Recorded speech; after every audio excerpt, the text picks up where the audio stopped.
روزوں کے اندر، اور روحانی امراض کا علاج بھی روزوں کے اندر۔ روحانی امراض، بغض، حرص، کینہ، لالچ، شہوت، ان چیزوں کا علاج بھی روزوں کے ذریعے۔ آئیے ذرا دیکھتے ہیں نبی علیہ الصلوۃ والسلام کا پاک ارشاد، جسم کے اعتبار سے جو گناہ ہوتے ہیں ان کے بارے میں پہلے سنیے گا۔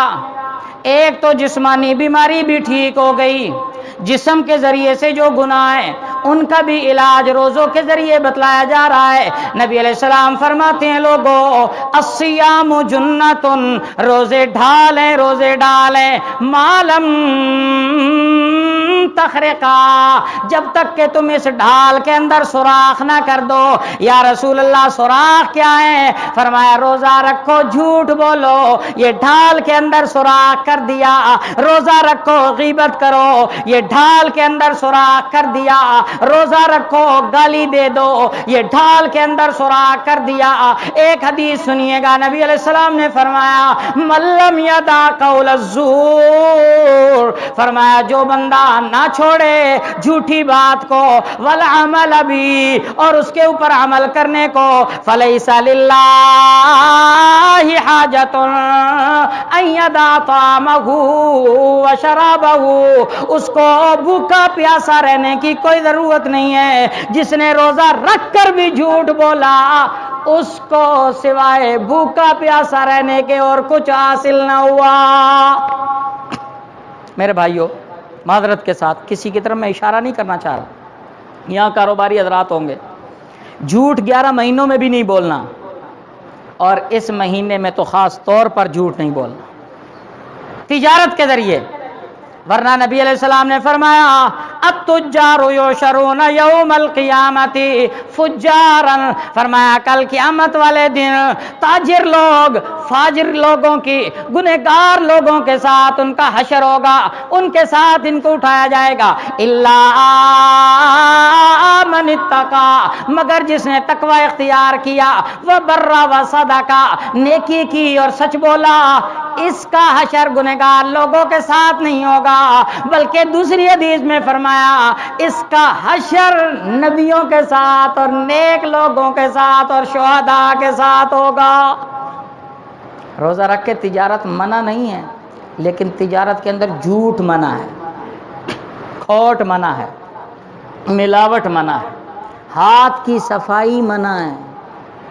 یہاں مجھے واقعہ یاد آیا، امام اعظم ابو حنیفہ رحمہ اللہ تعالی کپڑے کے تاجر ہیں، ایک عیب دار تھان تھا، دوسرے تھانوں کے مقابلہ میں اس کی قیمت کم اور عیب بھی، کہیں کام سے جانا پڑا، اپنے ملازم کو بتا گئے کہ یہ کپڑا تم نے عیب بتا کر دینا ہے اور دوسرے جو صحیح تھان ہے ان کے مقابلہ میں اس کی قیمت بھی کم لینی ہے۔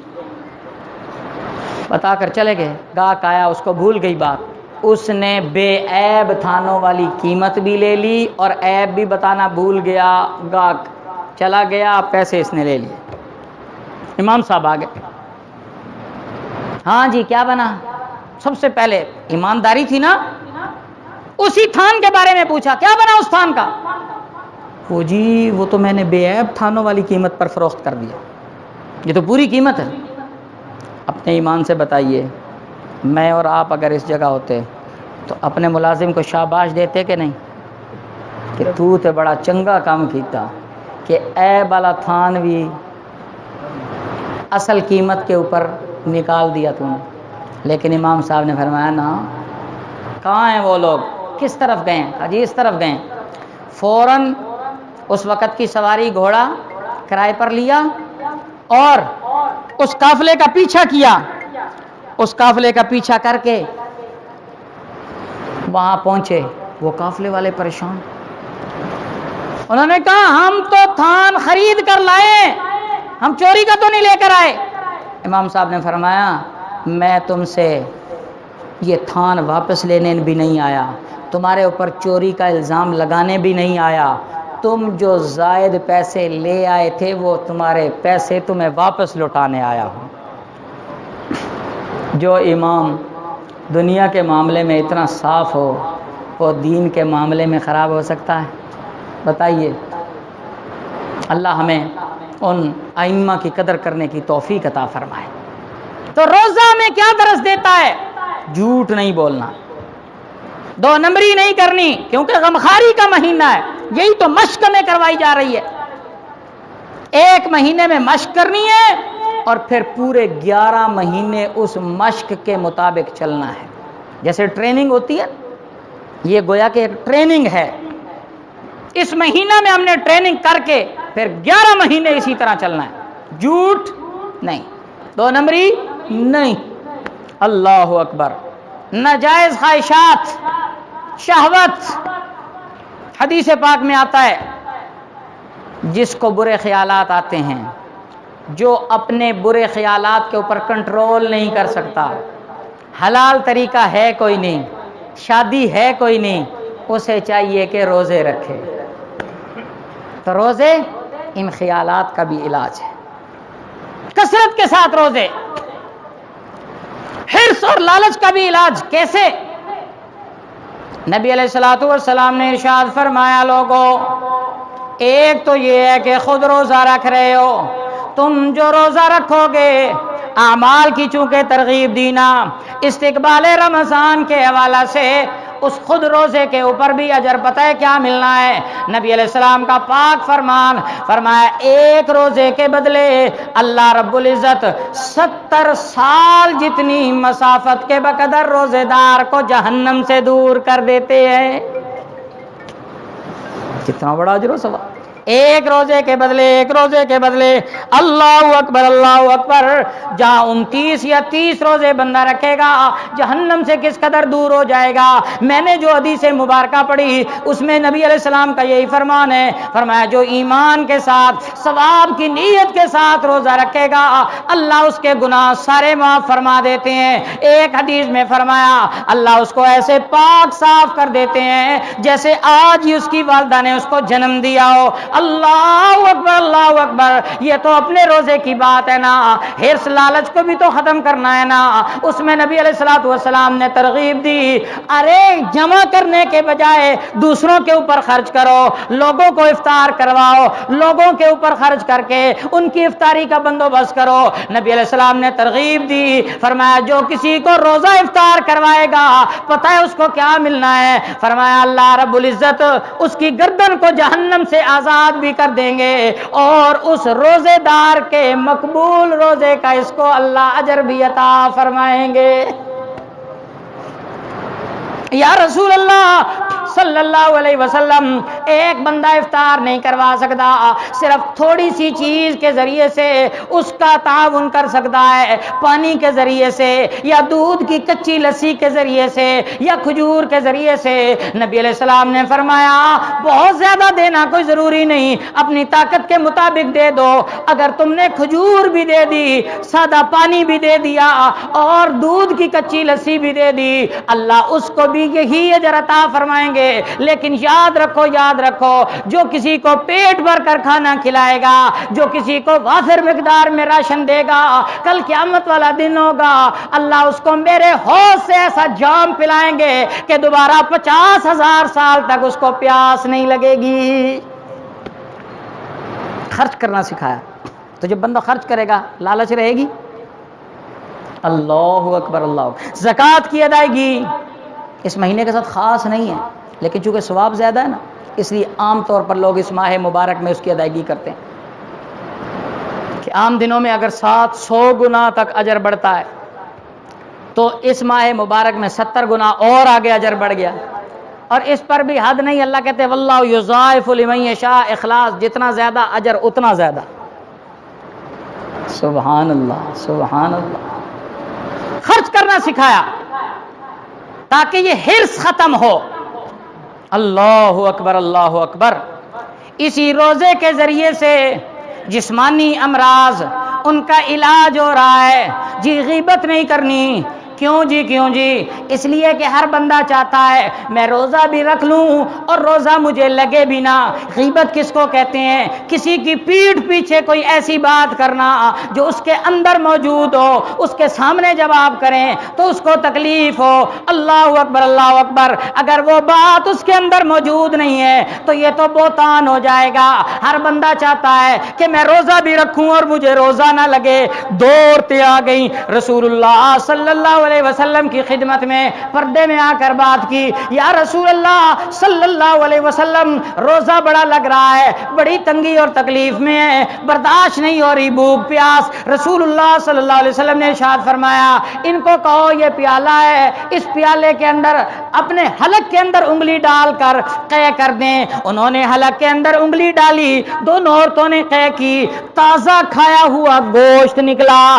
وہ حیران رہ گئیں، ہم نے تو روزہ رکھا ہوا تھا، یہ گوشت کدھر سے آیا؟ وہ بھی تازہ کھایا ہوا۔ رسول اللہ صلی اللہ علیہ وسلم تک بات پہنچی، نبی علیہ الصلوۃ والسلام نے فرمایا ان دو عورتوں کو کہو تم نے کسی کی غیبت کی تھی، کسی کی غیبت کرنا ایسا ہی جرم ہے جیسے اپنے مردہ بھائی کا گوشت کھانا ہے، اور اسی کی وجہ سے تمہیں روزہ لگ رہا تھا۔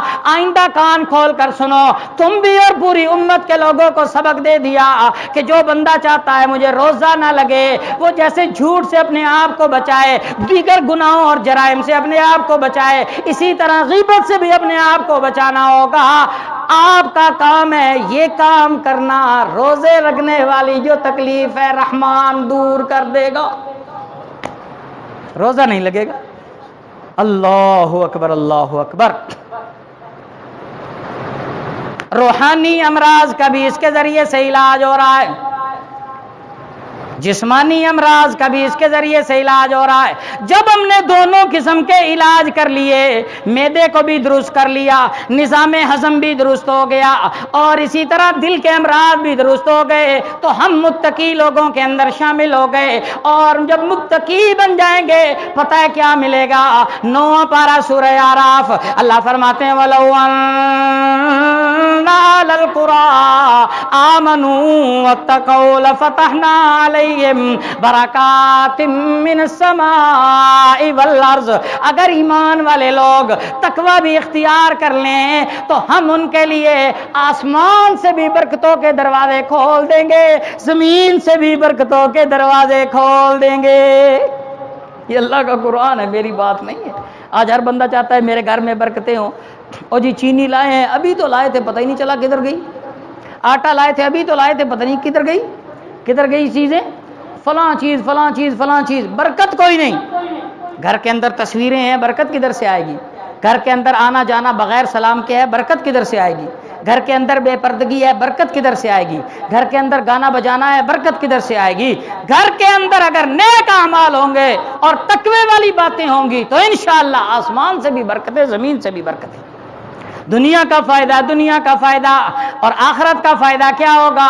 سورت کا نام ہے سورہ نور، 18واں پارہ، سنیے گا اللہ فرماتے ہیں 4 اصول اختیار کر لو، 4 اصول اختیار کر لو، میں آخرت کے اندر بھی کامیابی عطا فرما دوں گا۔ فرمایا وَمَن یُطِعِ اللَّهَ، جو اللہ کی اطاعت کرے، مفسرین فرماتے ہیں فرائض الہیہ کی طرف اشارہ کیا، فرائض کے اندر کمی نہ آنے دے، وَرَسُولَهُ، اور اس کے رسول کی اطاعت کرے، اشارہ کیا سنتوں کی طرف، نبی علیہ السلام کے مبارک طریقے، خوشی کا موقع ہو تو تب، غمی کا موقع ہو تو تب، جی مختلف اوقات ہو تو تب، نبی علیہ السلام کی مبارک سنتوں کو چھوٹنے نہ دے، ان کا اہتمام کرے۔ 2 چیزیں ہو گئی، تیسری چیز فرمایا وَيَخْشَ اللَّهَ، سب کا جو گناہ ہو گئے ان کے بارے میں اللہ کا ڈر دل میں پیدا کر کے اللہ سے معافیاں مانگے۔ وَيَتَّقِهِ، چوتھی بات میرا مضمون آ گیا، تقوی اختیار کرے، یعنی آئندہ کے لیے بھی اپنے آپ کو گناہوں سے بچنے کا عادی بنا لے، رب سے وعدہ کرے کہ یا اللہ میں فرائض کا بھی اہتمام کروں گا، سنتوں کا بھی اہتمام کروں گا، سب کا گناہوں کی معافی مانگتا ہوں، آئندہ نہ کرنے کا پختہ عزم کرتا ہوں۔ فرمایا یہ جو بندہ متقی بنانا، آؤ میں بتاؤں یہ کن لوگوں میں شامل ہو گیا؟ فرمایا فَأُولَٰئِكَ هُمُ الْفَائِزُونَ، کامیاب لوگوں میں شامل ہو گیا۔ اور کامیاب کس کو کہتے ہیں، فائز کس کو کہتے ہیں، چوتھا پارہ میں پیش کرنے لگا ہوں۔ اللہ اکبر اللہ اکبر۔ سورت کا نام ہے سورہ آل عمران۔ اللہ فرماتے ہیں فمن زحزح عن النار، جو بندہ جہنم سے بچا لیا گیا، وادخل الجنہ، اور اس کو جنت میں اندر داخل کر دیا گیا، فقد فاز، یہ کیا ہے؟ کامیاب ہے، کامیاب۔ کتنا ٹائم باقی ہے جی؟ بس کریں۔ تو میں نے چند باتیں عرض کر دیں۔ رمضان آ رہا ہے تو رمضان کی تربیت کے حوالہ سے نبی علیہ الصلوۃ والسلام نے اعمال سکھائے، میرے بھائیوں اعمال سکھائے۔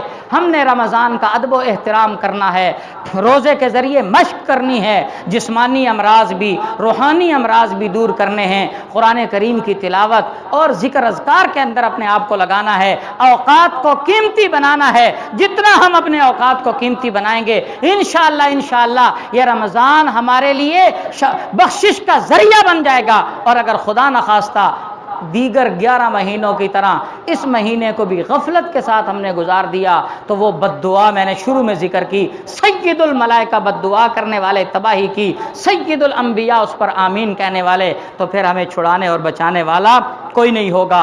اللہ سے دعا ہے کہ اللہ رمضان تک ہماری عمر میں برکت عطا فرمائے، اور یہ مہینہ ایک مرتبہ پھر ہمیں عطا فرمائے، اور اس کا صحیح معنوں میں اللہ ہمیں ادب و احترام کرنے کی توفیق عطا فرمائے۔ آخر دعوانا ان الحمدللہ رب العالمین، الحمدللہ رب العالمین والعاقبۃ للمتقین والصلاۃ والسلام علی اشرف الانبیاء والمرسلین۔ یا اللہ جو کہا سنا اس پر ہم سب کو عمل پیرا ہونے کی توفیق عطا فرما۔ یا اللہ جو غلطی کمی کوتاہی ہوئی اپنے فضل و کرم سے یا اللہ